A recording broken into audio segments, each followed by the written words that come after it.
തിങ്കളാഴ്ച വത്തിക്കാനിൽ നടന്ന പ്രധാന വാർത്താവിശേഷങ്ങളുമായി വത്തിക്കാൻ റിപ്പോർട്ട്. ഏവർക്കും സ്വാഗതം.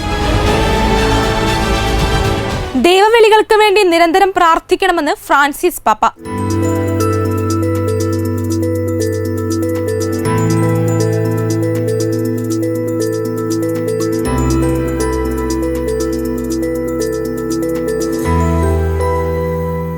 ദൈവവിളികൾക്ക് വേണ്ടി നിരന്തരം പ്രാർത്ഥിക്കണമെന്ന ഓർമ്മപ്പെടുത്തലുമായി ഫ്രാൻസിസ് പാപ്പ ജൂലൈ 15-ാം തീയതി തിങ്കളാഴ്ച വിവിധ സഭാ സമൂഹങ്ങൾക്ക് നൽകിയ കൂടിക്കാഴ്ച വേളയിലാണ് ഫ്രാൻസിസ് പാപ്പ ദൈവവിളിയുടെ പ്രാധാന്യത്തെ എടുത്തു പറയുകയും ദൈവവിളികൾ വർദ്ധിക്കുവാൻ ദൈവത്തോട് പ്രാർത്ഥിക്കണമെന്ന് ആഹ്വാനം ചെയ്യുകയും ചെയ്തത്. ക്രിസ്തുവിന്റെ സൗന്ദര്യം ലോകത്തിൽ പ്രകാശിപ്പിക്കുന്നതിന് വേണ്ടി പരിശുദ്ധാത്മാവിനാൽ നിയോഗിക്കപ്പെടുന്ന സന്യസ്തരുടെ ജീവിതത്തെ ഓർമ്മപ്പെടുത്തിക്കൊണ്ടാണ് പാപ്പ തന്റെ സന്ദേശം ആരംഭിച്ചത്. L'amore di Dio è semplice e la sua bellezza è semplice, non è una bellezza sofisticata. Chiedete anche voi al Signore di essere semplici. ആമുഖത്തിൽ ഓരോ സഭയിലും ഇപ്പോഴുള്ള ദൈവവിളികളുടെ എണ്ണത്തെപ്പറ്റി ഫ്രാൻസിസ് പാപ്പ ചോദിച്ചു. ദൈവവിളികളുടെ എണ്ണത്തിൽ ഉണ്ടായിരിക്കുന്ന ഗണ്യമായ കുറവിനെ പാപ്പ എടുത്തു കാണിച്ചു. ഇന്ന് ഓരോ സന്യാസ സമൂഹങ്ങളിലും വ്യക്തികളുടെ പൗരത്വം കൂടുതലായി ഏഷ്യ, ആഫ്രിക്ക, ലാറ്റിൻ അമേരിക്ക എന്നീ ഭൂഖണ്ഡങ്ങളിൽ നിന്നാണെന്ന് പറഞ്ഞപ്പോൾ സഭയുടെ ഭാവി ഈ സ്ഥലങ്ങളിലായിരിക്കുമെന്നും പാപ്പ അടിവരയിട്ട് പറഞ്ഞു. വ്യത്യസ്ത സാഹചര്യങ്ങളിലും കാലങ്ങളിലും സന്യസ്ത സഹോദരങ്ങൾ നടത്തുന്ന വിവിധ പ്രവർത്തനങ്ങൾ ദൈവിക മുഖത്തിന്റെ കൃപാപ്രകാശത്തിന്റെ സൗന്ദര്യം വെളിപ്പെടുത്തുന്ന അനുഭവങ്ങളാണെന്നും പാപ്പ അനുസ്മരിച്ചു. ഈ സൗന്ദര്യത്തിന്റെ സവിശേഷതകൾ ഗ്രഹിക്കാനും കാലത്തിന്റെ ആവശ്യങ്ങൾക്കനുസരിച്ച് വ്യത്യസ്ത രീതികളിൽ പ്രതികരിക്കാനും പരിശുദ്ധാത്മാവിന്റെ പ്രേരണയാൽ സന്യാസ സമൂഹങ്ങളുടെ സ്ഥാപകർക്ക് സാധിച്ചുവെന്നത് ഏറെ പ്രാധാന്യമർഹിക്കുന്നതാണെന്നും പരിശുദ്ധ പിതാവ് ചൂണ്ടിക്കാണിച്ചു. ചരിത്രത്തിൽ ഇവർ കണ്ടെത്തിയ ക്രിസ്തുവിന്റെ സൗന്ദര്യം തേടുകയും വിതയ്ക്കുകയും ചെയ്യുക എന്നതാണ് ഓരോ സന്യാസിയുടെയും കടമയെന്നും പാപ്പ സന്ദേശത്തിൽ ഓർമ്മിപ്പിച്ചിരുന്നു. Personalmente è anche semplice nelle dinamiche sinodali del cammino comune, spogliandovi di tutto ciò che non serve o che può ostacolare l'ascolto e la concordia nei vostri processi di discernimento. അമിതമായവ നിങ്ങളെ അടിമകളാക്കും. മുന്നറിയിപ്പുമായി ഫ്രാൻസിസ് പാപ്പ.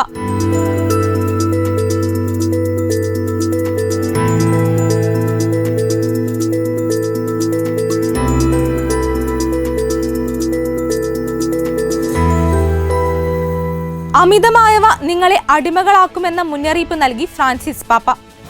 വത്തിക്കാനിലെ സെന്റ് പീറ്റേഴ്സ് സ്ക്വയറിൽ നടന്ന Angeles പ്രാർത്ഥനയുടെ അവസരത്തിലാണ് പാപ്പ വിശ്വാസികളെ ഇപ്രകാരം ഓർമ്മിപ്പിച്ചത്. ഈശോ ശിഷ്യന്മാരെ സുവിശേഷം പ്രസംഗിക്കാൻ അയക്കുമ്പോൾ ആവശ്യമുള്ളത് മാത്രം കയ്യിൽ കരുതാൻ പറയുന്നു. വസ്തുക്കളുടെ ഉപയോഗത്തിൽ എങ്ങനെ സംയമനം പാലിക്കണമെന്ന് അറിയുക. വിഭവങ്ങൾ, കഴിവുകൾ, സമ്മാനങ്ങൾ എന്നിവ പങ്കുവെക്കുക. സ്വതന്ത്രമായിരിക്കാൻ അമിതമായത് കൂടാതെ പ്രവർത്തിക്കുക എന്നിവ ഈ നിർദ്ദേശത്തിൽ ഉൾപ്പെടുന്നുവെന്ന് ഫ്രാൻസിസ് മാർപ്പാപ്പ വിശദീകരിച്ചു. Saper essere sobri nell'uso delle cose, condividendo le risorse, le capacità, i doni e facendo meno il superfluo. Perché? Per essere liberi. Il superfluo ti fa schiavo. E anche perché tutti abbiano ciò che serve a vivere in modo dignitoso e a contribuire attivamente alla missione.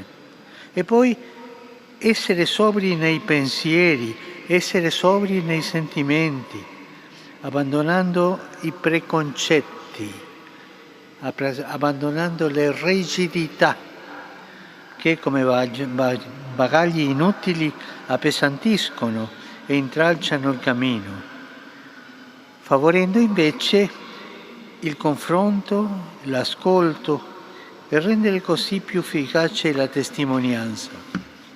Pensiamo ad esempio cosa succede nelle nostre famiglie e andare d'accordo, condividendo quello che c'è, rinunciando tutti a qualcosa e sostenendosi a vicenda.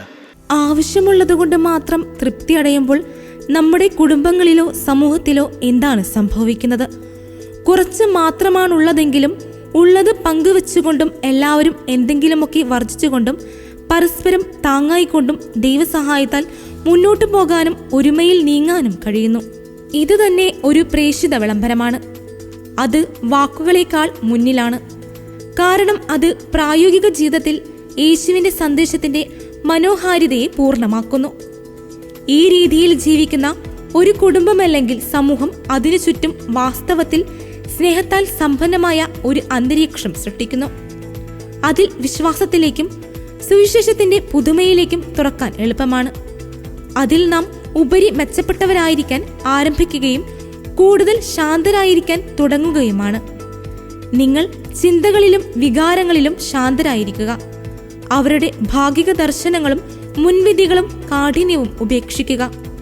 നമ്മുടെ പാതയെ തടസ്സപ്പെടുത്തുന്ന ഉപയോഗശൂന്യമായ കാര്യങ്ങളെ ഉപേക്ഷിക്കുകയും ഭാരം ലഘൂകരിക്കുകയും ചെയ്യുക.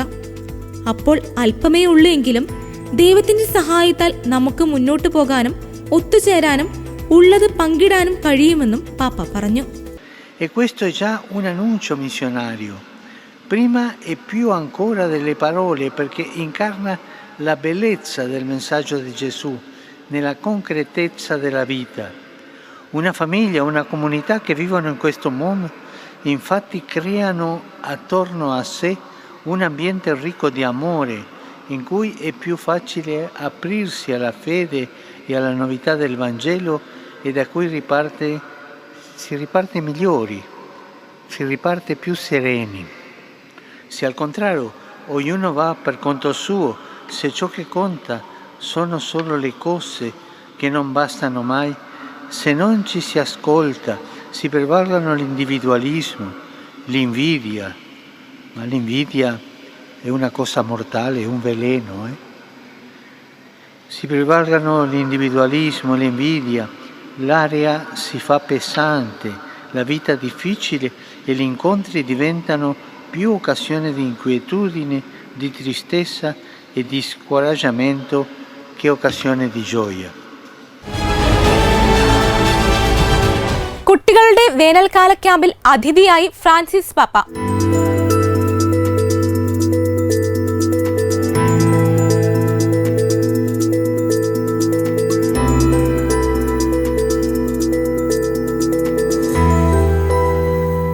വത്തിക്കാന്റെ വിവിധ ഓഫീസുകളിൽ സേവനമനുഷ്ഠിക്കുന്ന ആശ്രിതരുടെ മക്കൾക്കായി ഒരുക്കിയ കുട്ടികളുടെ വേനൽക്കാല ക്യാമ്പിൽ ഫ്രാൻസിസ് പാപ്പയെത്തി. സംഘാടകർക്കും കുട്ടികൾക്കും ഏതാനും രക്ഷകർത്താക്കൾക്കുമൊപ്പം പ്രാർത്ഥിച്ചും സംവദിച്ചും സമയം ചെലവഴിച്ച പാപ്പ തന്റെ ബാല്യകാല സ്മരണകൾ പങ്കുവെക്കുകയും ചെയ്തു. കുട്ടികളുടെ വേനൽക്കാലം എന്ന പേരിലാണ് പരിപാടി നടന്നത്.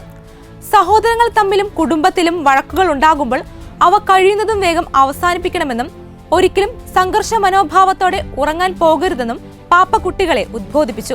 Alcuni di voi siete stati bambini prima, adesso siete collaboratori e aiutate questo. Grazie. È un lavoro bello, un lavoro di far crescere, un lavoro di accompagnare. Vi ringrazio tanto. E noi 4 andavamo dai nonni. 2 dai nonni materni e 2 dai nonni paterni. E poi cambiavamo l'altro mese. E facevamo le vacanze con i nonni. Era molto bello. Io ho avuto la fortuna e grazia di avermi fino a 16 anni tutti 4 nonni. കുട്ടികളുമായി സംവദിച്ച പാപ്പ വിവിധ ചോദ്യങ്ങൾക്ക് ഉത്തരവും നൽകി. ചെറുപ്പത്തിൽ പാപ്പായ്ക്ക് പ്രിയപ്പെട്ട പോരാളികൾ ആരായിരുന്നുവെന്ന ഒരു കുട്ടിയുടെ ചോദ്യത്തിന് അവർ തന്റെ മാതാപിതാക്കളായിരുന്നുവെന്ന് മറുപടി നൽകി. താൻ തന്റെ പിതൃമാതൃ വഴികളിലുള്ള മുത്തശ്ശി മുത്തച്ഛന്മാരുടെ കൂടെ സമയം ചിലവഴിച്ചിരുന്ന കാര്യവും കുട്ടികൾ മുത്തശ്ശി മുത്തച്ഛന്മാർക്കൊപ്പം സമയം ചിലവഴിക്കുന്നതിലൂടെ അവരിൽ നിന്ന് അനേക കാര്യങ്ങൾ പഠിക്കുവാൻ സാധിച്ചെന്ന കാര്യവും പ്രത്യേകം എടുത്തു പറഞ്ഞു. 2025 ആഘോഷിക്കപ്പെടുന്ന ജൂബിലി വർഷത്തിനായി എങ്ങനെയാണ് ഒരുങ്ങേണ്ടതെന്ന ചോദ്യത്തിനും പാപ്പ മറുപടി നൽകി. ജൂബിലി എന്നത് സന്തോഷമെന്ന വാക്കിൽ നിന്നാണ് വരുന്നതെന്ന് പാപ്പ ഓർമ്മിപ്പിച്ചു. അതുകൊണ്ട് തന്നെ സന്തോഷത്തോടെ വേണം ജൂബിലിക്കായി ഒരുങ്ങേണ്ടതെന്നും എന്നാൽ ഇതിന് വിനോദ കലാപരിപാടികളിൽ ഏർപ്പെടുക എന്ന അർത്ഥമില്ലെന്നും എല്ലാ വിനോദ പരിപാടികളും നല്ലതാകണമെന്നില്ലെന്നും പാപ്പ കുട്ടികളോട് പറഞ്ഞു. സമ്മേളനത്തിന്റെ അവസാനത്തിൽ ക്യാമ്പിൽ സംബന്ധിച്ച എല്ലാ കുട്ടികൾക്കുമൊപ്പം പ്രാർത്ഥനയിൽ പങ്കെടുത്ത ഫ്രാൻസിസ് പാപ്പ അവർക്കൊപ്പം വിവിധ വർണ്ണങ്ങളിലുള്ള ബലൂണുകൾ ആകാശത്തേക്ക് പറത്തി. കുട്ടികൾ ദൈവത്തിന് പ്രിയപ്പെട്ടവരാണ് എന്ന സന്ദേശവും ബലൂണുകളിൽ രേഖപ്പെടുത്തിയിരുന്നു.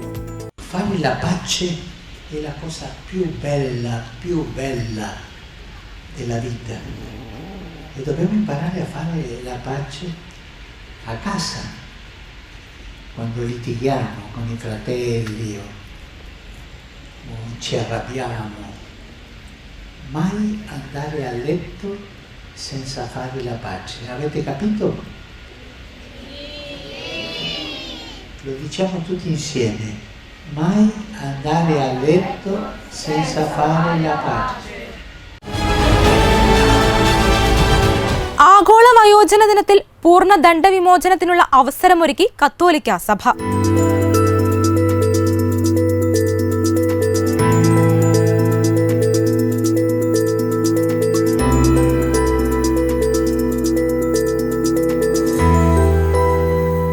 നാലാമത് ആഗോള വയോജന ദിനത്തിൽ പൂർണ്ണ ദണ്ഡവിമോചനത്തിനുള്ള സാധ്യതയൊരുക്കി കത്തോലിക്ക സഭ. ജൂലൈ 28-നാണ് ആഗോള വയോജന ദിനം സഭ ആചരിക്കുന്നത്. സഭ നിർദ്ദേശിക്കുന്ന ഭക്തകൃത്യങ്ങൾ നിറവേറ്റിയാൽ ഈ വർഷവും പരിപൂർണ ദണ്ഡവിമോചനം നേടാൻ അനുവദിക്കുന്നതായി കർദിനാൾ ആഞ്ചലോ ഡൊണാത്തിസ് ഉത്തരവ് പുറപ്പെടുവിച്ചു. കുടുംബങ്ങൾക്കും ജീവനും വേണ്ടിയുള്ള വത്തിക്കാൻ ഡിക്കാസ്റ്ററിയുടെ അധ്യക്ഷൻ കർദിനാൾ കെവിൻ ജോസഫ് ഫാരൽ മുന്നോട്ട് വെച്ച അഭ്യർത്ഥന കണക്കിലെടുത്താണ് ഇത്തരമൊരു ഡിക്രി കർദിനാൾ ഡൊണാത്തിസ് നൽകിയത്.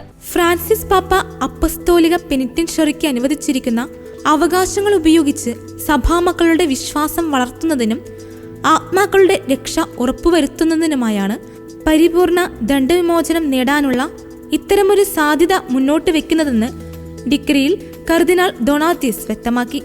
കുംഭസാരം, വിശുദ്ധ കുർബാന സ്വീകരണം, പരിശുദ്ധ പിതാവിന്റെ നിയോഗങ്ങൾക്ക് വേണ്ടിയുള്ള പ്രാർത്ഥന എന്നീ 3 നിബന്ധനകൾ പരിപൂർണ ദണ്ഡവിമോചനം നേടുന്നതിലേക്കായി പൂർത്തിയാക്കുന്നവർക്കാണ് ഈ ഒരു ആനുകൂല്യം സഭ നൽകുന്നത്. വയോധികരും രോഗികളോ തനിയെ കഴിയുന്നവരോ അംഗവൈകല്യങ്ങൾ ഉള്ളവരോ ആയ സഹോദരങ്ങളെ സന്ദർശിക്കാനായി മതിയായ സമയം ചിലവഴിക്കുന്ന വിശ്വാസികൾക്കും പരിപൂർണ ദണ്ഡവിമോചനം അനുവദിക്കുന്നുവെന്ന് കർദിനാൾ ഡൊണാത്തിസ് തന്റെ ഉത്തരവിൽ എഴുതി.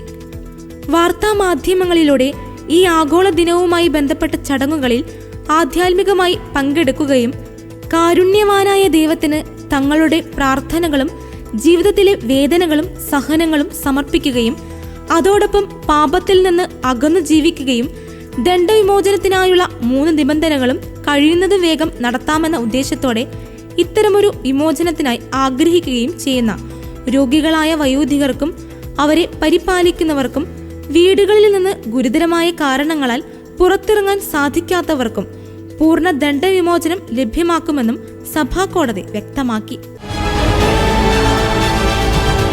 ഒളിമ്പിക്സ് സഹോദര ഐക്യം ഊട്ടിയുറപ്പിക്കാനുള്ള ഒരു അവസരമാകട്ടെ എന്ന് ഫ്രാൻസിസ് പാപ്പ.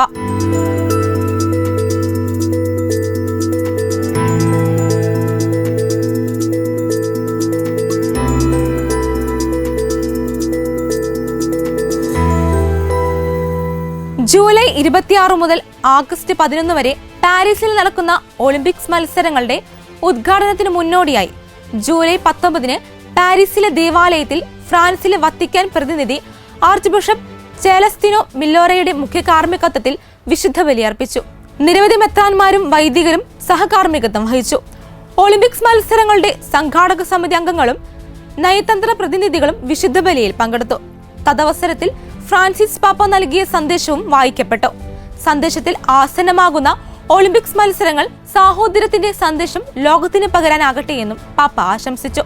Doy cita a los jóvenes de todo el mundo para el 2025 en Roma para celebrar juntos el jubileo de los jóvenes.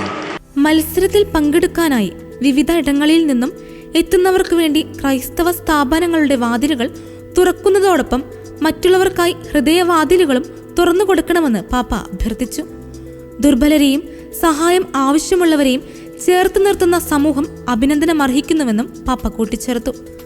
അഭിപ്രായ വ്യത്യാസങ്ങൾക്കും എതിർപ്പുകൾക്കും അതീതമായി രാജ്യത്തിന്റെ ഐക്യം ശക്തിപ്പെടുത്തുന്നതിനുള്ള ഒരു അവസരമാണ് ഈ ഒളിമ്പിക്സ് മത്സര ദിനങ്ങൾ. ഭാഷകൾ, വംശങ്ങൾ, ദേശീയതകൾ, മതങ്ങൾ എന്നിവയ്ക്ക് അതീതമായ ഒരു സാർവത്രിക ഭാഷയാണ് കായികമെന്നും പാപ്പ അടിവരയിട്ട് പറഞ്ഞു. അതിനാൽ സ്വയം മെച്ചപ്പെടുത്തുന്നതിനും ത്യാഗമനോഭാവത്തെ വളർത്തുന്നതിനും സ്വന്തം പരിമിതികൾ തിരിച്ചറിഞ്ഞുകൊണ്ട് മറ്റുള്ളവരുടെ മൂല്യം തിരിച്ചറിയാനും പരസ്പര ബന്ധങ്ങളിലുള്ള വിശ്വസ്തത ഊട്ടിയുറപ്പിക്കാനും ഈ മത്സരാവസരം ഇടയാക്കണമെന്നും പാപ്പ ആഹ്വാനം ചെയ്തു. ശത്രുതയുള്ളവർ പോലും തമ്മിൽ അസാധാരണമാംവിധം കൂടിക്കാഴ്ചയ്ക്ക് അവസരമൊരുക്കുന്ന വേദിയാണ് മത്സരയിടങ്ങൾ. അതിനാൽ എല്ലാ മുൻവിധികളും ഒഴിവാക്കിക്കൊണ്ട് പരസ്പര ബഹുമാനവും സൗഹൃദവും വളർത്താനുള്ള ഒരു അവസരമായി ഈ ഒളിമ്പിക്സ് മാറട്ടെയെന്നും പാപ്പ സന്ദേശത്തിൽ എടുത്തു പറഞ്ഞു. ട്രംപിന് നേരെ നടന്ന കൊലപാതക ശ്രമത്തെ അപലപിച്ച് Vatican.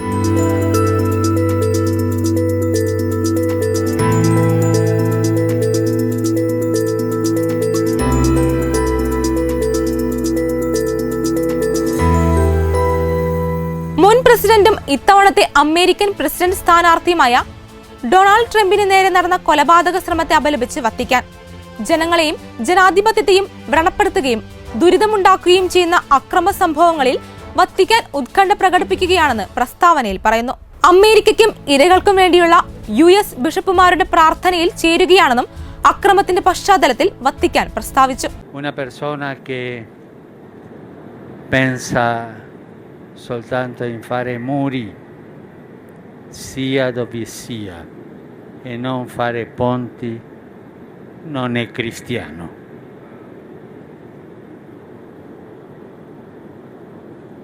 Questo non è nel Vangelo. Poi quello che mi diceva cosa consiglierebbe votare o non votare, non mi mischio, soltanto dico quest'uomo non è cristiano. Si dice questo così, bisogna vedere se gli ha detto così le cose, no? പെൻസിൽവാനിയയിലെ ബട്ട്ലറിൽ ശനിയാഴ്ച വൈകിട്ട് 6:08 പ്രചാരണ യോഗത്തിൽ പ്രസംഗിക്കവെയാണ് ട്രംപിന് വെടിയേറ്റത്. ചെവിക്കാണ് വെടിയേറ്റത്. വെടിവെപ്പിൽ പ്രചാരണ പരിപാടിയിൽ പങ്കെടുക്കാനെത്തിയ ഒരാൾ കൊല്ലപ്പെടുകയും 2 പേർക്ക് പരിക്കേൽക്കുകയും ചെയ്തു. അക്രമത്തെ അപലപിച്ച് ലോകമെമ്പാടുമുള്ള രാഷ്ട്രീയ നേതാക്കൾ രംഗത്തെത്തിയിരുന്നു. അതേസമയം പെൻസിൽവാനിയയിൽ വെടിവെപ്പുണ്ടായ സ്ഥലത്തുനിന്ന് അക്രമിയുടേതെന്ന് കരുതുന്ന AR-50 സെമി ഓട്ടോമാറ്റിക് റൈഫിൾ കണ്ടെടുത്തതായി സുരക്ഷാ സംഘാംഗങ്ങളെ ഉദ്ധരിച്ച് അമേരിക്കൻ മാധ്യമമായ ന്യൂയോർക്ക് ടൈംസ് റിപ്പോർട്ട് ചെയ്തു.